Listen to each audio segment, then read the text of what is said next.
시편 147편 3절이 되겠습니다.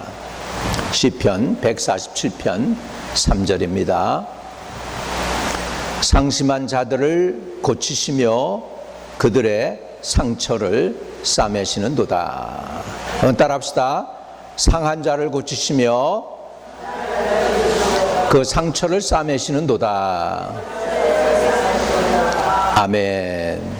예수님은 저와 여러분의 허물과 죄를 사할 뿐 아니라 여러분의 영혼도 치료하시는 좋으신 분이십니다. 우리가 병원에 가면은 엑스레이로 뼈가 부러졌는지를 확인을 합니다. MRI를 찍으면 디스크의 신경도 볼 수가 있습니다. CT를 찍으면 장기 상태도 봅니다. 이번에 내 여동생이 이렇게 스트로크가 왔다고 그래서 갔습니다. 갔을 때 CT 스캔으로 잘 안 나타나더래요. 어디가 어떻게 됐는지.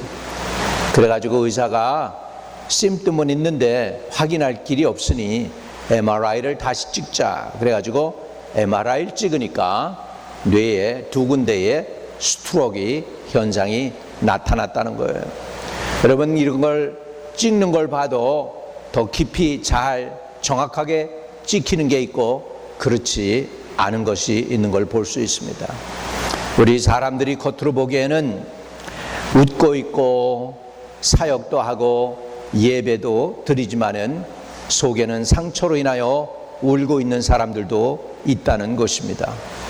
겉으로는 괜찮아 보여도 영혼은 아직도 과거의 어느 순간에 멈춰서 앞으로 나가지 않는 성인 아이 같은 사람들도 있다는 것이죠. 많은 그리스도인들은 천국은 확신하는데 지금 현재 내 마음의 아픔은 그대로 간직하고 그 아픈 기억 속에 갇혀 있는 사람들도 있습니다. 왜 그렇습니까? 우리가 구원은 받았는데 상처는 아직도 치료받지 못했기 때문입니다. 오늘 하나님께서는 말씀하십니다. 나는 죄만 용서하는 하나님이 아니라 너의 상처도 치료하는 여호와 하나님이라고요. 우리 하나님은 상한 마음을 치료하시는 하나님이십니다. 시편 147편 3절, 오늘 하나님이 저와 여러분에게 주신 말씀을 보면 상한 자를 고치시며 그들의 상처를 싸매시는도다. He heals the brokenhearted and binds up their wounds라고 성경은 말씀하고 있습니다. 상심한 자라는 뜻을 히브리 단어로 보니까 샤바라는 단어인데 이거는 산산조각 났다, 산산이 부서졌다, 깨어져 버린 상태다라는 것입니다. 여러분, 우리 마음이 하나인 것 같아도 산산이 조각난 마음들이 많이 있습니다. 하나가 아니고 두 마음 되기도 하고 두 마음이 아니라 네 마음 8조각으로 나눠진 마음들도 있습니다. 하나님은 조금 금관 마음을 얘기하지 않고 있습니다.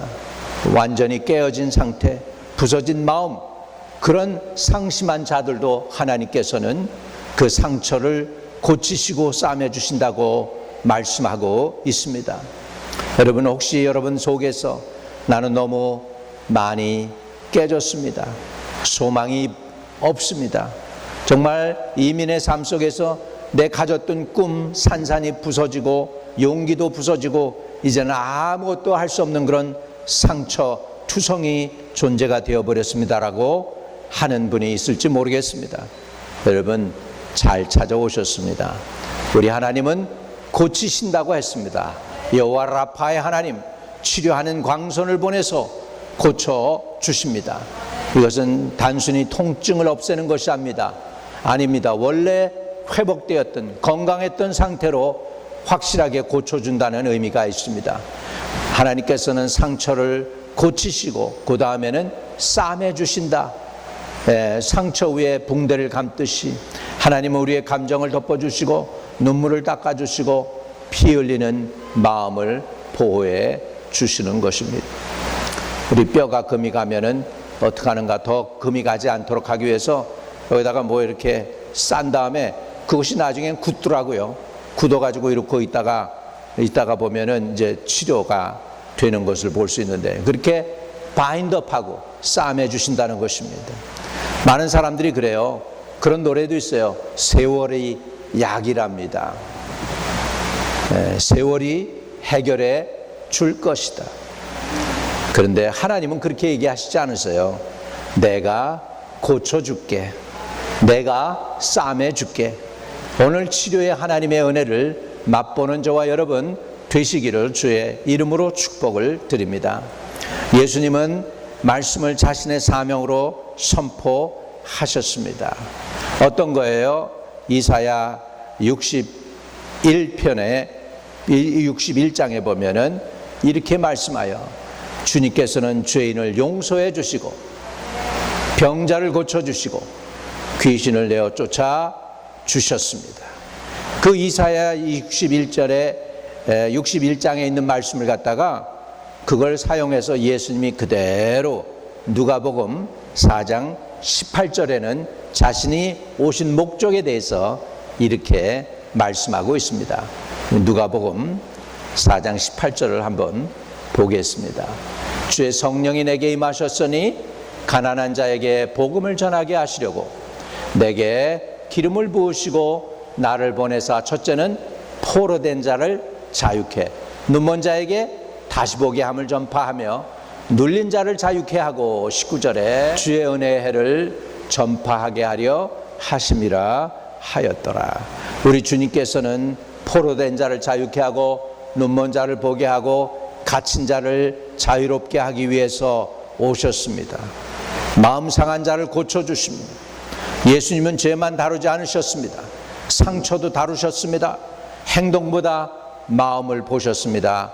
결과보다도 원인을 보셨습니다. 사람들을 볼 때 사람들의 겉모습을 보고 그 사람의 행동을 보고 판단합니다. 아, 저 사람 왜 저래? 왜 저렇게 왜 저렇게 하는 거야? 이렇게 사람들은 판단할 수 있겠죠. 네, 예수님은 그렇게 판단하지 않으신대요. 네가 얼마나 아팠니? 얼마나 힘들었니? 얼마나 고생이 많았니? 하며 그 상처를 싸매 주시고 거절하지 않으신다는 거예요. 누구든지 내게 오는 자는 내가 결단코 내어 쫓지 아니하리라 하셨습니다. 주님은 여러분을 거절하지 않습니다. 어떠한 모습으로 왔든지 어떠한 상처를 입고 왔든지 주님은 여러분을 있는 모습 그대로 받아 주십니다. 죄인은 회개하도록 이끄시고 회개할 때 죄사함도 주시고 은혜를 베풀어 주시는 줄로 믿습니다. 여러분, 우리가 상처받을 때 그 상처가 어디서 올까요? 정말 상처 중에 가장 아픈 상처는 거절감입니다. 우리는 너가 필요 없어. We don't need you.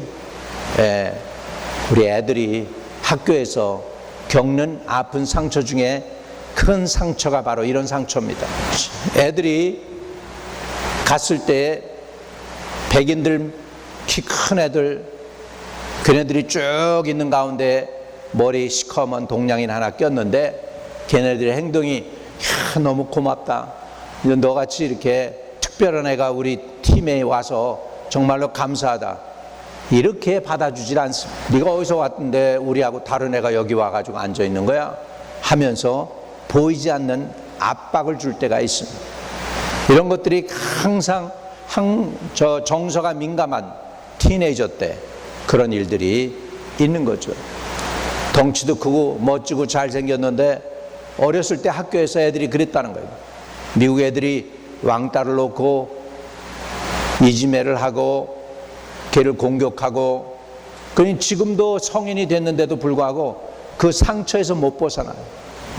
굉장히 힘들어하는 거예요. 여러분, 이 리젝션, 거절감 같은 거 별거 아닌 것 같아도 굉장히 힘든데 이게 이민의 사회에서 정말 우리 자녀들이 겪는 일이기도 합니다. 또 더 큰 상처도 있죠. 그건 뭡니까? 배신입니다. 내가 믿었는데 로마의 황제였던 시저가 독재로 간다고 그 밑에 있던, 지금으로 얘기하면은 국회의원들이죠. 칼을 가지고 와가지고서 그를 찔러서 죽입니다. 그때 자기가 키웠다고 생각하고 자기의 아들이라고 생각했던 브루터스가 칼로 그를 죽이니까 그 얼굴을 쳐다보면서 너마저 나를, 그리고 쓰러져서 죽었다고 하죠. 가장 큰 상처가 뭘까요? 가장 가까운 사람에게 배신당하는 것입니다. 다윗은 그런 것을 너무나도 많이 느꼈습니다. 굉장히 힘들어했습니다. 그래가지고 그가 기도합니다. 내 속에서 그런 상처들과 아픔이 너무 많은데 그걸 말을 하려면은 한이 없고 끝이 없었어. 나오는 게 욕밖에 없을 수밖에 없으니까 하나님 내 입술에 파수꾼을 세워주세요라고 간절히 기도하면서 그는 그 아픔과 상처와 그 배신을 하나님께 올려드리고 기도해서 치료를 받았습니다. 오늘 주 안에서 이런 것들이 다 해결되고 풀어지는 은혜가 있기를 주의 이름으로 축복합니다. 거절감, 배신당하는 거, 언어에 대한 상처, 마지막으로 내가 실패하는 거, 실패도 결국은 상처가 됩니다. 노력했는데, 최선을 다했는데 사업이 풀리질 않고, 똑같은 사업을 했는데 어떤 사람은 잘 되고 나는 잘 안 될 때가 있습니다. 그런 실패들은 사건이지만 그것이 상처가 돼서 이 사람이 용기도 잃고 확신도 잃어버릴 수가 있습니다. 요셉 상처받은 사람입니다. 요셉처럼 큰 상처받은 사람 드물어요. 어떤 상처를 받았습니까? 요셉이 형들에게 버림받았습니다. 버림받을 뿐만 아니라 웅덩이에 그를 던져버려서 죽여버리려고 그랬는데 이스마엘 상인이 지나가니까 그냥 노예로 팔아먹자, 그래가지고 노예로 팔아먹었다는 거죠. 여러분, 나중에 성경에 보면 그가 웅덩이에서 살려달라고 애원했는데 형들이 안 들었대. 아예 완전히 죽일 마음을 가졌던 거죠. 노예로 팔려갔다가 또 억울하게 누명을 씁니다. 감옥소에 갇힙니다. 그런데 하나님이 그를 고쳐 주셨습니다. 창세기 마무리에 50장에 가면 제일 마지막 장인데 그 20절에 보면 형들에 관하여 요셉이 이렇게 표현합니다. 당신들은 나를 해하려 하였으나 하나님은 그것을 선으로 바꾸사 오늘과 같이 많은 백성의 생명을 구원하게 하시려고 하셨나이다. 할렐루야. 요셉이 이 얘기를 할 때 당신들은 나를 해하려 하였으나 하나님은 그 모든 것을 선으로 바꿔서 오늘날과 같이 많은 백성의 생명을 구원하게 하시려고 하셨나니 라고 했는데, 요셉이 여러분 이 얘기를 할 때는 치유를 받았을까요? 안 받았을까요? 이미 치유받은 거야. 사람에게서 치유받은 게 아니고 형들이 우리가 잘못했습니다, 그 앞에 엎드리기 이전에 이미 그는 하나님으로부터 회복을 받고 치유받고 위로를 받은 줄로 믿습니다. 여기에서 중요한 게 하나 있어요. 치유의 비밀은 이겁니다. 하나님은 과거를 잃어버리지 않아요. 당신들을 나를 해하려 하였으나 이거 이근호하지 않아요. 정말 당신들 나 죽이려고 했어. 정말 나를 미워했어. 그랬으나 하나님은 이 나옵니다. 거기에 그것을 선으로 바꾸사 오늘과 같이 많은 백성의 생명을 구원하게 하시려 하셨나니. 여러분, 하나님은 과거를 지우지 않으셨습니다. 대신에 그 과거를 다시 해석하게 하셨습니다. 내 관점에서, 사람의 관점에서 보는 게 아니라 하나님의 눈으로 그것을 볼 수 있게 하셨습니다. 하나님의 뜻은 뭐였어요? 요셉이 그 아버지 그 시골에 사는 그 아버지 야곱 밑에 있으면 그냥 야곱, 그 이상으로 못 나가요. 그런데 하나님께서 거기서 살면 안 되겠으니까 그를 야곱의 손에서 끄집어내 가지고 넓은 애굽이라는 나라에 가가지고 거기에서 인생 경험 다 한 다음에, 많은 것을 겪은 다음에, 심지어 감옥 생활도 다 한 다음에 인생을 다 통과하고 나서 애굽을 다스리는 사람이 되게 하심으로 인하여 많은 생명을 구원하게 하시려고, 이게 하나님의 관점에서 상황을 볼 수 있는 눈이 생긴 줄 믿습니다. 상처는 어떻게 치료받습니까? 그 사건만 보는 게 아니라 그 사건을 하나님의 관점에서 보게 될 때 우리는 치료받게 되는 줄로 믿습니다. 다시 말하면 그 과거를 다시 해석하는 것입니다. 한 스테인글라스 장인은 깨진 유리 조각을 버리지 않고 모아서 아름다운 창을 만듭니다. 가까이에서 보면 금이 가고 부서진 여러 조각이지만 빛을 통과하면 가장 아름다운 작품이 됩니다. 여러분, 우리 인생도 마찬가지입니다. 하나님은 깨진 조각을 버리지 않습니다. 오히려 은혜의 빛을 통과할 때 상처는 하나님의 영광을 드러내는 간증이 될 줄로 믿습니다. 이 세상에서 다윗처럼 힘들었던 사람이 있을까요? 젊었을 때는 자기 장인 사울에게 쫓겨서 목숨이 사냥당합니다. 가까운 사람에게도 배신을 당합니다. 마지막에는 좀 편할까 했는데 마지막에는 그 아들 압살롬이 또 아버지를 죽이겠다고 쫓아옵니다. 여러분, 얼마나 힘들어요. 다른 사람도 아니고 자기 아들이 자기 아버지 죽이겠다고, 왕의 권세를 찬탈하겠다고 왔을 때 얼마나 힘들었겠습니까?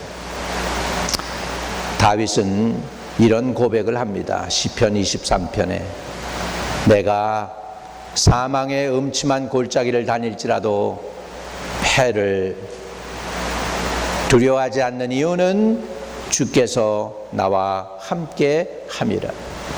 여러분, 골짜기가 사라진 것이 아닙니다. 그러나 다윗은 고백합니다.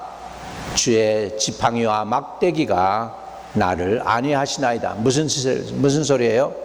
나의 목자가 나와 함께 계십니다 라는 거예요.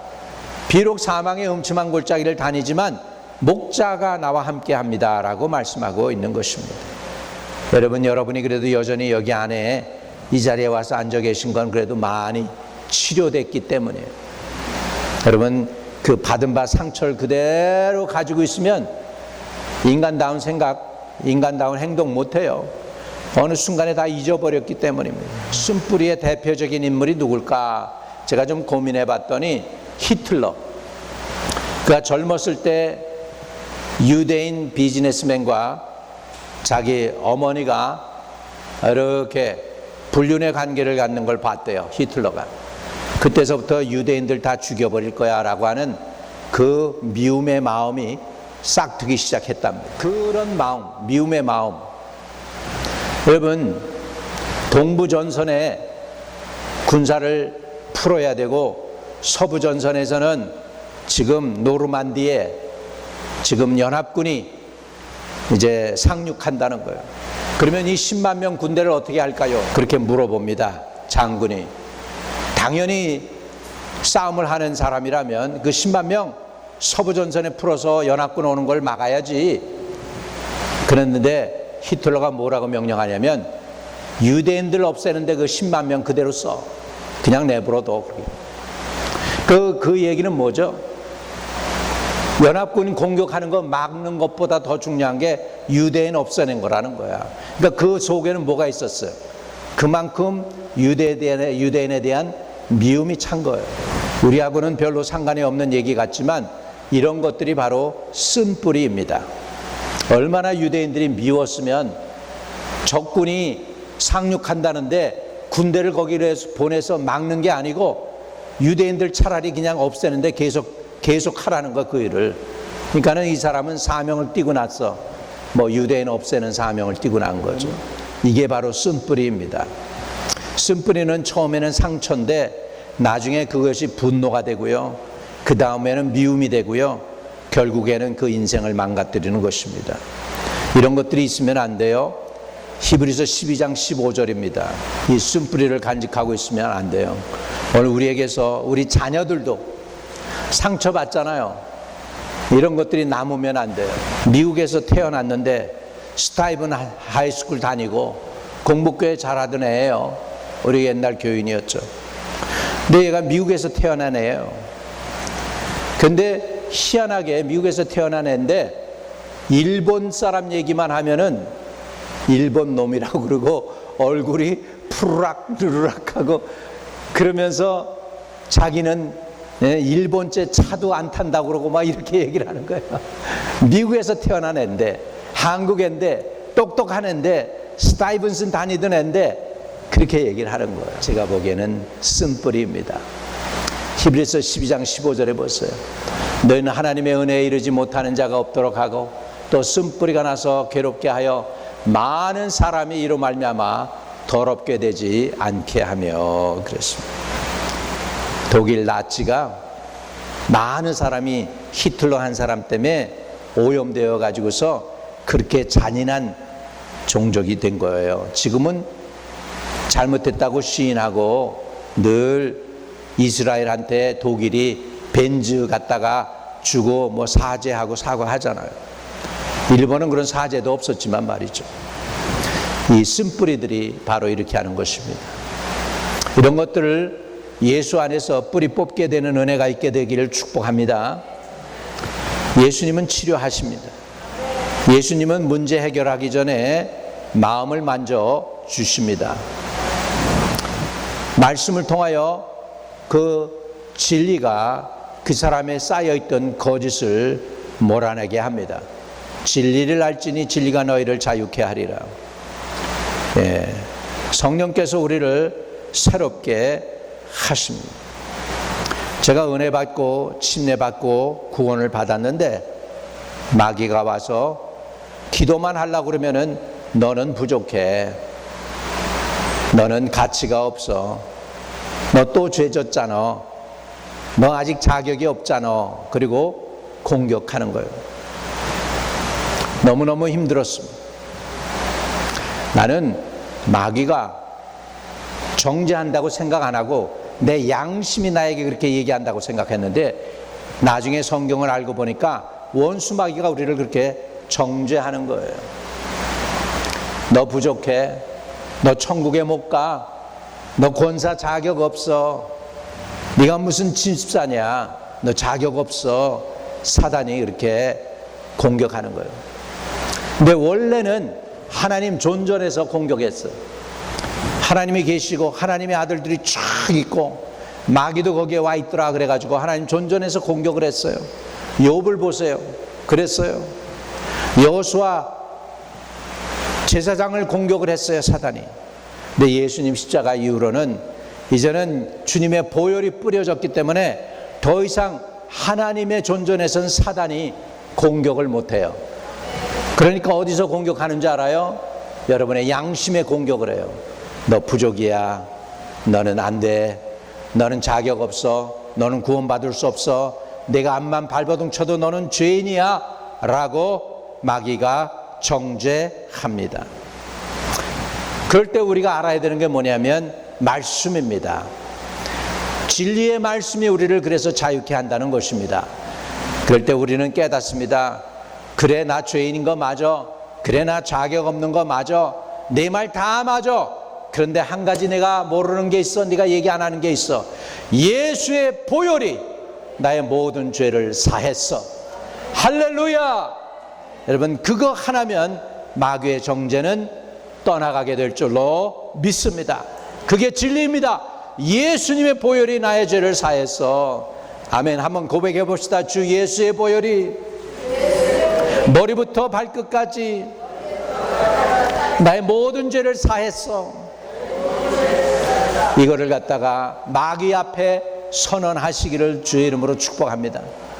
저는 옛날에 이런 걸 잘 모르니까 제가 침례받은 증서를 갖다가 대고 정죄받을 때 내가 침례받는데 이날 이 시에 내가 물속에 들어가서 내 죄에 대해서 내가 장사되었어. 내가 죽었어. 물 바깥으로 나올 땐 예수의 의에 대해서 함께 내가 동참했어. 사단아 물러가라. 할렐루야. 여러분, 사단이 인격이에요. 아주 인격적으로 다가옵니다. 그리고 인격적으로 생각 속에 공격을 하는데 괴로워서 미치겠는 거예요. 그 정죄감을 갖다가 떨쳐버리는데 한 6년 걸렸던 것 같아요. 영적 싸움을 싸운 거죠. 주님은 오늘 저와 여러분을 치료하시기를 원하고 계십니다. 제일 먼저 우리가 치료받으려면 4단계를 거쳐야 됩니다. 따라합시다. 인정하는 거다. 첫 번째, 그래 나 괜찮지 않아. 그래 나 아파. 그래 나 죄인이야. 그래 나 말씀대로 못 살았어. 인정하는 것입니다. 두 번째, 주님 그러나 말씀대로 못 살았지만 그것 때문에 예수님 십자가 달려 돌아가시지 않았습니까? 내가 부족하기 때문에, 내 스스로 구원할 수 없기 때문에, 내 스스로 내 죄를 씻을 수가 없어서 주님이 십자가에 달리신 거 아닙니까? 하고 주님의 십자가 앞에 가는 것입니다. 그리고 내 죄와 허물을 그 주님의 발 앞에 뚝뚝 떨어지는 그 보혈의 피 앞에 내 죄와 인생의 무거운 짐을 거기다가 맡기는 것입니다. 그리고 거기에서 죄사함 받는 것입니다. 그리고 죄인이 아닌 의인으로서 주님 내 죄를 사해 주셨으니 감사합니다. 이 은혜 잊지 않겠습니다. 평생 주님 섬기겠습니다라고 고백하면서 자유케 되는 줄로 믿습니다. 그래서 치유의 4단계는 첫 번째, 죄를 인정하는 것입니다. 두 번째, 하나님께 고백하는 것입니다. 고백한다는 건 to speak same, 같은 말을 한다는 거예요. 뭐가 같은 말이에요? 하나님이 너 죄인이야 그러는데 맞아요. I agree with you, Lord. I am a sinner. 그렇게 고백하는 거예요. 그리고 나서 죄 사함을 구하는 거예요. 주님 내 죄를 사해 주세요. 자격 없지만 사해 주세요. 한번 고백해 봅시다. 자격 없지만, 부족하지만 주의 보혈로 씻어 주세요. 네. 여러분, 은혜 받는 사람들은 좀 염치가 없어요. 주님 앞에 자격 없지만, 부족하지만, 염치 없지만 사해 주세요라고 고백할 때 사해 주시는 줄로 믿습니다. 우리 주님께서는요, 십자가에 달려 돌아가실 때 반복적으로 하신 말씀이 뭐냐? 아버지여 저들의 죄를 사하여 주시옵소서. 저들이 뭘 하고 있는지 알지 못하고 하기 때문입니다. 근데 이걸 한 번 말씀으로 끝난 게 아니라 계속해서 십자가 달리시면서 저들이 못을 박을 때에, 손에 못을 박을 때, 발에 못을 박을 때, 십자가에서 이렇게 해가지고 높이 세울 때 주님께서는 계속 입으로 이 기도를 반복하셨어요. 주님이 그렇게 기도하셨으니까 저와 여러분이 오늘도 예수 믿게 된 줄로 믿습니다. 여러분, 용서는 상대를 위한 선물이 아니고 내 영혼을 자유케 하는 하나님의 은혜입니다. 오늘도 예수님이 이렇게 용서하신 것처럼 저와 여러분도 우리에게 아픔을 가져다 주고 상처를 갖다 준 사람들을 용서하시기를 축복드립니다. 잠언 4장에 보면 무릇 지킬 만한 것 중에 더욱 내 마음을 지키라. 생명의 근원이 예수남이라. 상처를 치유받은 후에도 영혼을 지키는 삶이 중요합니다. 상처가 다시 뿌리지 내리지 않도록 마음을 말씀과 기도로 지키시기를 주의 이름으로 축복합니다. 그러면 우리가 이걸 어떻게 살아갈 수 있을까요? 시편 139편에 보면 하나님이여 나를 살피사 내 마음을 아시며 그랬습니다. 오늘 하루를 지내면서 여러분 정리해 볼 필요가 있어요. 오늘 나를 가장 힘들게 한 일은 뭘까? 아직도 내 마음을 아프게 하는 사람이 있는가? 내가 하나님께 맡기지 못한 상처는 무엇인가? 여러분, 상처는 숨기면 깊어지지만 드러내면 하나님의 치유가 시작되는 것을 믿으시기 바랍니다. 감추지 마세요. 아프면 아프다고 그러세요. 힘들면 힘들다고 그러세요. 지쳤으면 지쳤다고 그러세요. 그리고 그 다음이 중요해요. 나를 살려주세요. 날 도와주세요. 나를 회복시켜주세요. 상황을 사건이 아니라 하나님의 관점으로 볼 수 있는 마음을 달라고 구해야 돼요. 이것을 가장 쉽게 표현한 말이 로마서 8장 28절이에요. 롬 8:28. 하나님을 사랑하는 자, 그 뜻대로 부르심을 입은 자들에게는 모든 것이 합력하여 뭘 돼요? 선을 이룬다는 거예요. 힘들었던 일, 안 되었던 일, 배신당한 일, 억울했던 일, 지친 일, 이런 모든 것들이 합력해서 뭐가 된다? 선을 이룬대요. 할렐루야.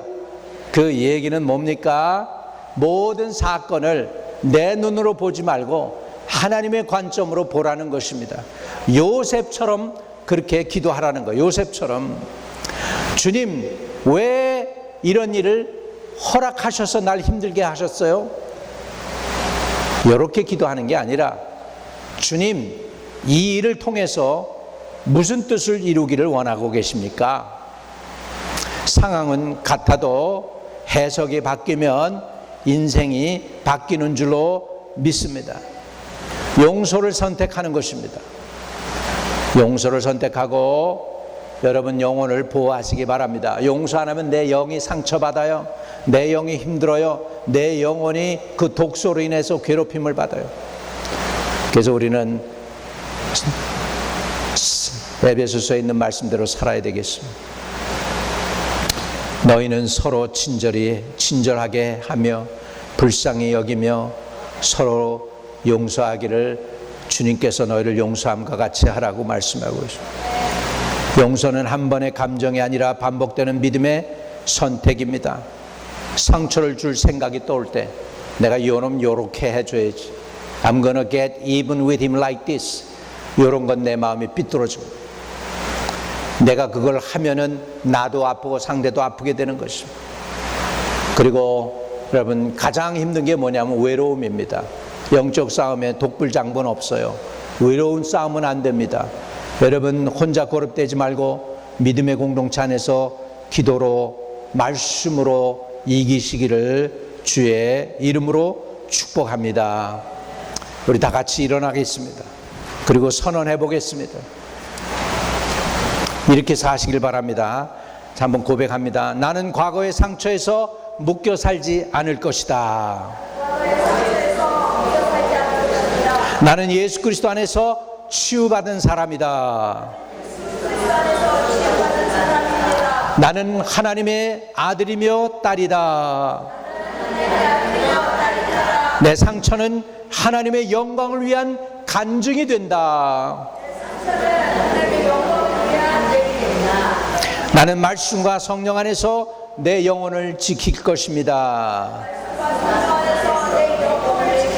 가슴에 손을 대세요.